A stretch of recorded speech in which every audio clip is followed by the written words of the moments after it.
എടാ എനിക്ക് പൈസ ആവശ്യമുണ്ടെങ്കിൽ എന്നോട് ചോദിച്ചൂടെ എന്തിനാണ് സുമീന്റെ പൊന്നൊക്കെ വാങ്ങി പണയം വെച്ച്? പൊന്നു വാങ്ങുന്നോ പണയം വെക്കുന്നോ ഒന്നും ലോകത്തായത്തെ സംഭവമൊന്നല്ല. ഞാൻ എടുത്ത് കൊടുക്കും. ആ വെച്ചിട്ടുണ്ട്, എടുത്ത് കൊടുക്കാൻ വേണം. എടാ ഈ നാട്ടിൽ നിൽക്കണ്ടെങ്കിൽ കയറിപ്പോലെ, അതാ നല്ലേ. നാട്ടിൽ നിന്നാ ശരിയാവൂലേ അതാ. എന്നിട്ട് നിങ്ങളെ പോലെ തോറ്റ പ്രവാസിയായിട്ട് ഞാൻ എന്റെ ജീവിതം അവിടെ തീർക്കാം. അപ്പൊ എല്ലാവർക്കും സന്തോഷമാവുമല്ലോ. രസി, എനിക്ക് വാപ്പാനോട് ദേഷ്യമൊന്നുമില്ല.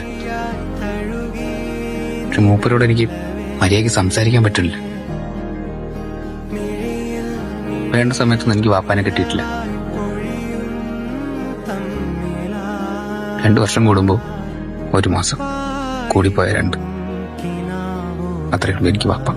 പച്ചോടാ മനസ്സിലൊന്നും വെക്കല്ലട്ടാ. ബാപ്പ അന്നേരത്തെ ദേഷ്യത്തിനെന്തോ ഒന്ന് വിളിച്ചു പറഞ്ഞ.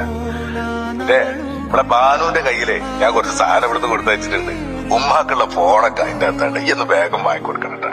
ഓള് ഫോണിൽ വിളിച്ചാലും ഒന്നും തിരിയൂല. ഇൻഷാ അല്ലാഹ് നമുക്ക്